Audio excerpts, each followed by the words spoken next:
Hello. Okay, here we go. Hi, this is Joelle Sagner. This is another episode of Smooth Moves brought to you by yourdependablepartner.com. As you know, we are move managers, but today we have Amy Decker, who is the Director of Client Services of Senior Helpers, and she wears many different hats and has a lot of roles that are all interconnected. I'm going to let Amy explain all of them to you because they're very important and integral to our senior community. Well, thank you for having me. This is Of really course. an honor and a pleasure to be a part of your podcast.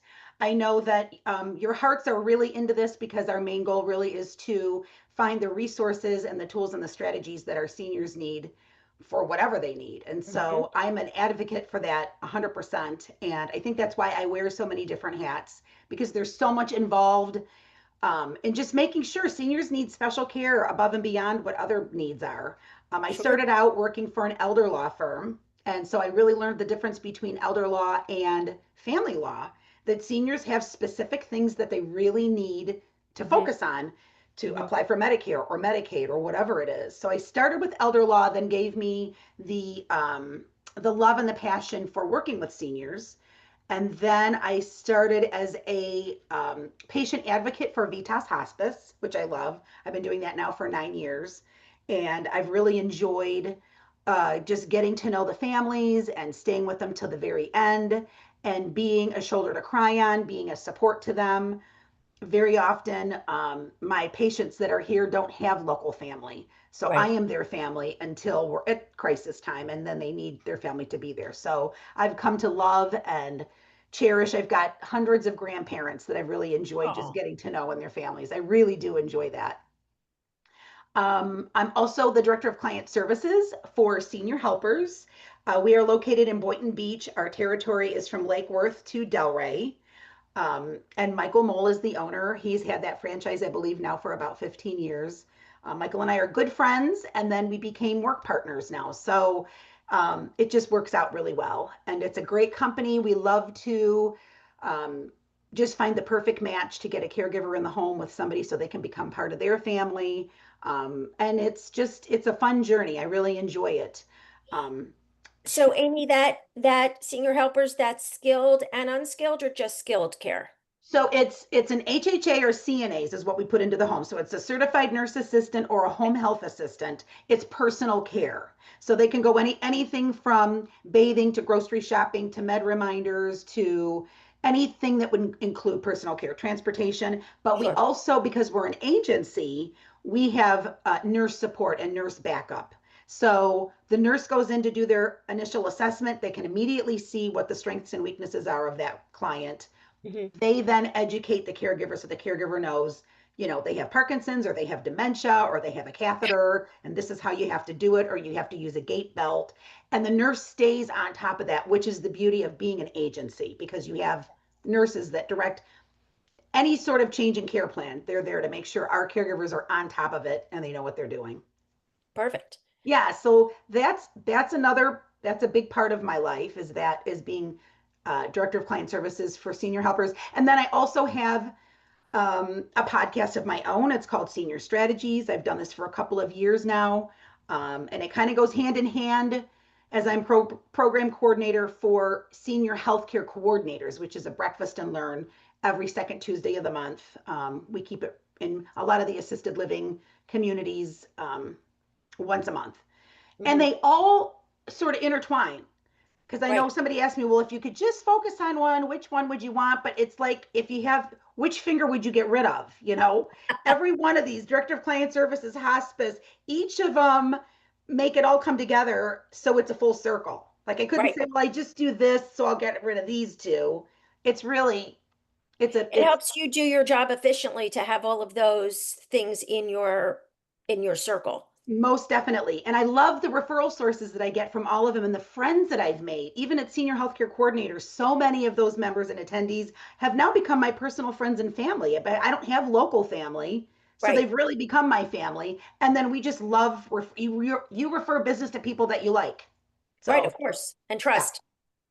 that's, So, Amy, if I'm looking at bringing in your services, and now everyone knows of you, obviously, but give us some pointers on what we should be looking to avoid and what we should be looking to have when we're bringing in someone into the home. Because I'm just guessing here, Amy, but I'm guessing sometimes the kids are bringing them in and the actual senior that's being brought in for isn't always the most receptive.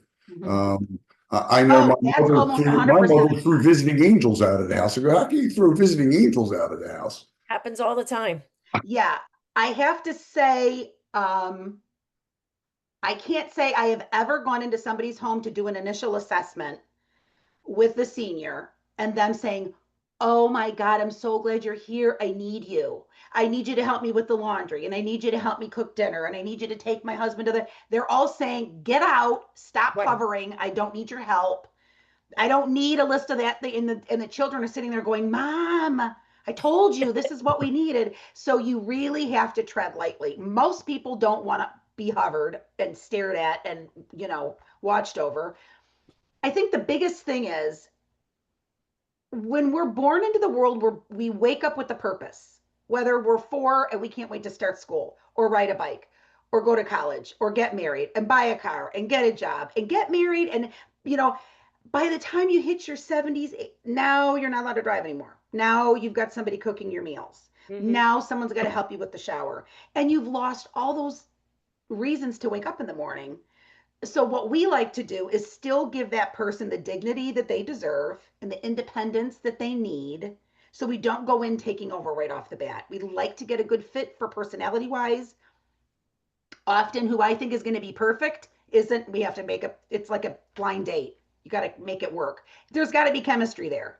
Hmm. So it's always good to look at a registry. Now it's going to be a little bit more expensive because you do have nurse oversight. A private aids in most cases is not going to come with liability insurance and workers' comp. These are W-2 employees of ours that we do a level 2 background check, fingerprinting, drug testing. Whoever walks into your home is our team. They're part of our team. They're vetted. Absolutely. So with that, they have to have an impeccable driving record.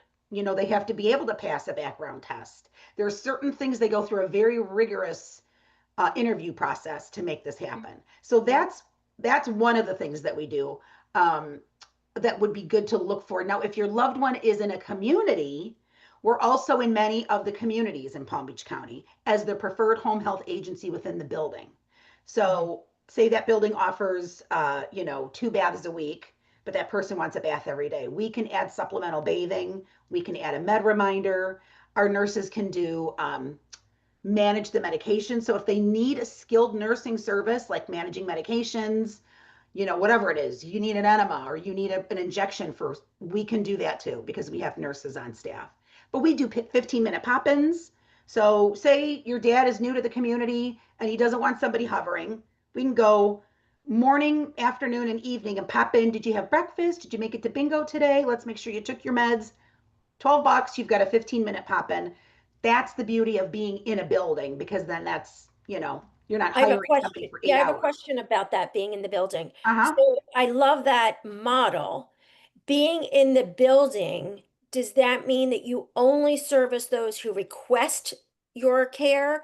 Or do you do pop-ins to see maybe this person needs my services and I can be of service to them? So in order for us to offer personal care to somebody, we have got to have an agreement by the state of Florida. We've got to have an agreement saying that they need our assistance and this is what we're doing. Now, not to say that our caregivers are going to be with somebody else, maybe taking them to bingo, and somebody says, "Hey, what do you do? Hey, I want that." Then they call Sure. me. Yeah, then I Okay. call me. I get the agreement in place.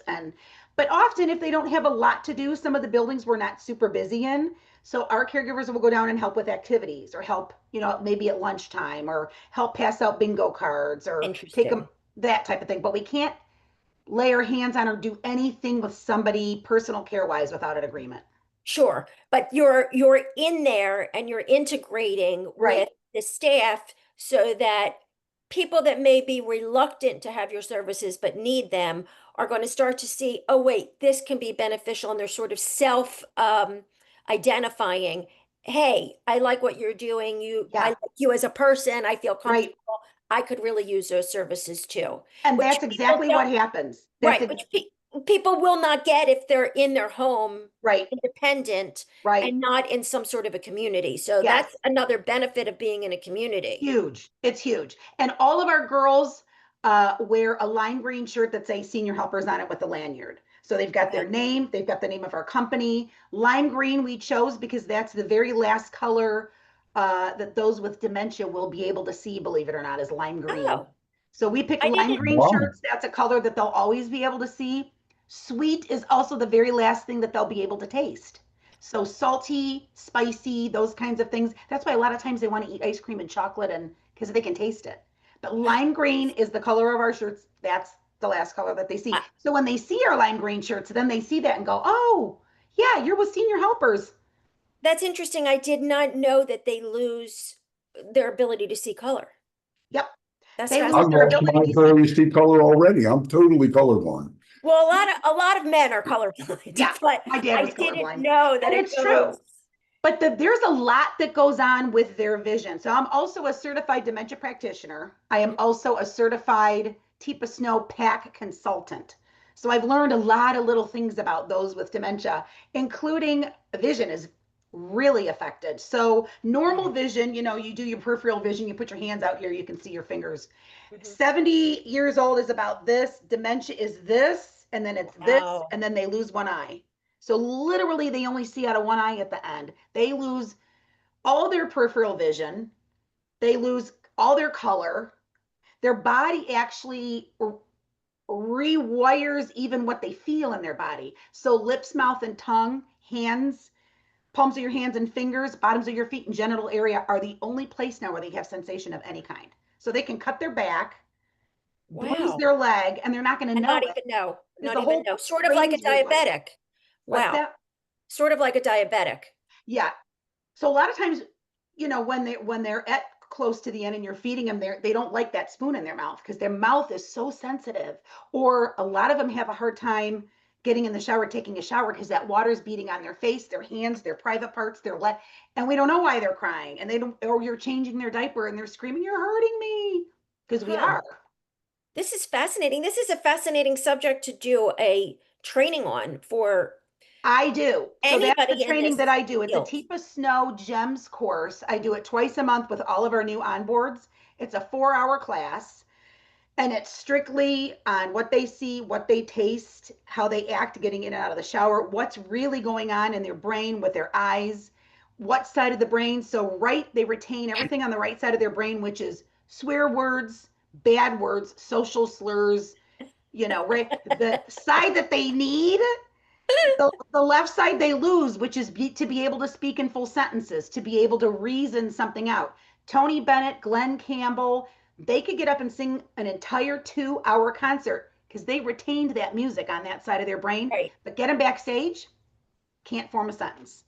Could not form a sentence. But put them on stage and have them sing, music is in there, it stays. I can see why you enjoy this field so much. It I is love it. really fascinating. It's Just fascinating. the things that you don't know, right? Right. And most Fascinating. don't. And the reason I got into this, I lived in Ohio. My parents lived down here in Florida. My dad at 68, healthy, handsome, looked like Sean Connery. He was on Coumadin. They said your blood's too thin, go off of it for about 5 days and then Uh-oh. start back up. Well, he walked in, he owned a construction company. His feet were sweaty, living in South Florida, and he slipped and hit his head on the floor and it killed him. Oh It my God, killed I'm him. so sorry. He got a brain bleed and that. So my husband and I moved down here. I was actually in dentistry up in Ohio. We moved down here to care for my mom. Come to find out, we had no idea she had early on stage dementia. Right. So I moved down here 2 years ago to buy a house and be with my parents who are in their Hmm. 80s. And we sort of noticed some things, but we thought it was hearing, we thought it was this. And I see now that you're living with them, you see Oh my goodness. completely different things than when you just see them, every couple of months. Right, because you It's see the decline immediately. And it had to have been going on for a while. They actually say when you were finally diagnosed with it, you probably started it 10 years ago. But there right, were, and then you go, "Oh yeah, well that made sense. Oh yeah, right. and that's why she said that." But now she's on her own. My dad never really shared that with us. I didn't have a clue what to do with her. Not a clue. And she was 69 years old. Young. That's young. Young. So she was still able to do that social chit chat where she could talk to her friends and talk to the people in her religion, and everyone thought she was fine. And I'm going, oh, no, she's not. No, Right. she's not. It's so interesting and fascinating. Many people in this field dealing with seniors have gotten into it because of personal experience Yeah. and not wanting others to have to navigate through these systems and Hmm. through these illnesses blindly when there are people that have been through it that can really help Yes. you through it. That's part of what you're, I'm sure, doing with your podcast and we're doing is Hmm. we beyond what we do to help, we want people to know what else is out there Right. because there's so Well, much it's a that we helpless feeling, and I'm a control freak already. So Mhm. I was so completely out of control. I did not know what to do with my mom. I didn't know how to navigate through getting Medicare and Medicaid, and Of course. where am I going to start? So that's now that I have the resources. Plus, it's a very emotional thing, Uh-huh. and I learned that with elder law. Very often, people would come to our elder law firm and say, it might be too late. My dad's 80 something years old. We've got to apply for Medicaid. He doesn't even know what day of the week it is, and we don't have a power of attorney for him or a Right. healthcare surrogate. So they Right. would often come when it was last minute emergency, and now everyone's emotionally upset. And so this way, I've lived it, I've done it. I don't have to get emotionally involved, and I can give you a plethora of referral sources and resources. I actually hold 3 support groups in Palm Beach County once a month in 3 different buildings. That is probably my favorite thing. It's Are just those for the family or so it's for a family caregiver, widow, okay. new widow support group. So it's Wow. usually the family members that are coming. It's somebody that's dealing with their spouse, or it's a child that's dealing with her parents, Hmm. or it's somebody that's just lost their parents or their spouse. And it's their little, they sit and bawl their eyes out, but they've got 16 other people in the room that all understand what they're going through, which Sure. is more than they have in their community where they live. Because Right. often when you tell your neighbors, my husband came down with Parkinson's, and now they don't know what to say to you. They don't invite you over anymore. You've lost your Right. friend. Where this support group, they've all dealt with it. One starts crying, this was my challenge for today, and these 3 answer her and say, this is what worked for me. I sometimes sit there like this and watch the beauty of them loving on each other. It's priceless. It's priceless. I Yes, love it. those support groups are extremely beneficial for They people. are. They really are. And a lot of Funny, people have said that I don't know how I would have done without coming to the support group. It's my favorite part of the month. Yeah, you sure. know, your passion comes through, Amy, and it's not something anyone can fake. I mean, you are maybe ultra passionate about this. Yeah. I thought we were, but my God, um, Well, you're living and breathing. It sounds like 24 hours a day. yeah. And it really is something that you're born with, and it's something that never shuts off in my brain. So my husband will say to me, we'll get in the car to go grocery shopping, and he'll look at me and say, look me in the eye. We have 45 minutes. We are not helping every person that can't reach the top shelf in the freezer section because they're in a wheelchair. You got it? Get in the car and we're shopping for us to, because I can see some poor little sweet man with the note in his hand and he can't find, and it was cranberry sauce. I couldn't find it either. We ran all around the store. My husband was ready to choke me. It's ingrained. I get in the car. I watch as people are getting out of their car. Do they need help? What do they need? I got to help them. That's so funny because I do the same thing. I'm like, and I never want to just overstep and just help without asking. I'm always, excuse me, do you need some help? Can I help you with that? Do you need Right. help with your And bag? most Like, people love it. They're yes. thrilled that you've asked. I It know one makes time me feel good. I was at Aldi, and there was a man in a little jazzy, and he only had his basket, and he had several bags of groceries. And that person, because they don't offer bags, would not bag his groceries for him and help him out to the car. I Oh, about flipped, bagged him up, brought him to the car, turned his car on, helped. And my husband's sitting in our car like, "Are you done?" but you know what? People need Yeah, help, and it's a really kind thing to help others. it And, is. like they say, it always feels better to give than to receive. It does. So it's helpful to them and it makes us feel good that we have done something to help somebody. Because if it were me or my parents, I would want somebody to help them. Yep. Dr. Wayne Dyer. I love Dr. Wayne Dyer. He's so good. He's got so many. And this is my favorite thing that he said. He said, when you do a good deed to somebody else, you've raised your adrenaline, you've raised their adrenaline, which then also raises your immune system. You've Mm, got that feel good endorphins going in both of you. I'm doing it because I'm doing it for you. They're receiving it. Not only do the two of you benefit from that, anybody else that's watching. So if you do sure. something nice for somebody in the grocery store and somebody sees it, now their immune system is built up and their feel good endorphins. So being nice does a body good. Being kind Absolutely. does a body good. And I just think it's so sad when you walk through the store and you go to smile at someone, which I'm from Ohio. So I'm always smiling and saying hello. I'm just the Midwest. How many people will not make eye contact, will not acknowledge? I'm like, are you that I miserable know. today? What on earth? I still say hello, even if they ignore me. I'm still And they do. friendly. And a Yeah. lot of them ignore me. And then you just go let them, which is another one of my favorite books. I don't know if you read by Mel Robbins.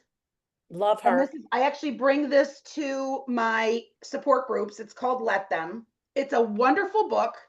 And basically is don't worry about what people think or say or how they're living their life. Let them. And that leaves more room for you, Right, more time to focus on what you're going to do good. Don't do it thinking, what are people going to think? Because you can just say, well, let them live their own right. life. And then you've Well, got more time not to worry about what you're doing with your life. of course. Yeah. You are an absolute joy, Aw, a wealth of information, and you are clearly a gift to anybody that comes across your path. And I mean that's that very very sweet. sincerely. I Thank mean, you. this is the first time that we've really been having a conversation like this, but I could tell from the meetings that we've been at how passionate you are, Yeah. sort of that light. You have this aura that just calls to people. Yeah. And, that's what people in this industry and the people that need us really need and require. Because as Brian said, that's that genuineness that you just cannot fake. It's just absolutely so real and palpable. And you need it. People that are dealing with uncomfortable emotional decision making or caring for their, they are a dried out sponge. They're a dried Mhm, out sponge. They have no idea even what they need and how much they need. So when they get somebody with a little bit of, I'm here for you, I've got compassion, let's get that sponge back going again. And mhm. I'm going to help you do this. And you're going to do it. You're going to be just fine. They just need that one arm to hold onto my arm and we can do this together. And And I everyone love appreciates it. that. Mm-hmm. I love all of the things that you said. It's really, like I said, a real gift. And we're really fortunate to have had you on. I would love to have you on again. I love it. Can talk about some things specific to dementia, like you were telling us about some of the things, because I think it's real important in this. I mean, I've worked in hospitals because I'm a social worker. I've Mm-hmm. worked with the elderly. I have never heard some of these things. Oh So my I gosh, think there's that's so much to really learn. fascinating. It is fascinating. I would love to. Okay, we'll plan for another time and tell everybody how they can reach you. So you can, there's a couple things. You can reach me at adecker@seniorhelpers.com. That's my email address. My phone number is 561-558-3351. My phone is never shut off. I actually have followers on my Nextdoor app that often need things at the middle of the night or they're looking for, and I answer calls. Anybody from my support group, if they're sad, they can call me. If you go to Senior Strategies on Facebook, TikTok, Instagram, I have my whole Senior Strategies tools for the caregiver, and you'll see it because I've got a picture of myself with the logo. Okay, So great. I'm writing some of these down because I'm going to take advantage of them. good. I hope you do, and I would love to be on again. This was a pleasure. Okay, great. And Brian, you Thank you. want to sign Well, us out? yeah, Amy, thank you so much. I mean, genuinely. And I hope all of you as listeners and viewers got some really good nuggets here. I know I did. Even though I'm colorblind, I do see lime green. So, I'll get you a uh, lime green shirt. so that's all good. But look, if you need a smooth move, if you are a child out of state with parents in Florida and South Florida, certainly we're a full service senior move management company, literally soup to nuts. We make sure that when your family member or you, if you're making a move, are in, settled, unpacked, and ready to go. We make that move really smooth. I know that rhymes. It's not intentional, but it is a smooth move. So if you want more information from us, feel free to visit our website or give us a call. The website is yourdependablepartner.com. We'll be back again with another smooth move podcast. And if you're finding value, hit the subscribe button below. Thank you all so much.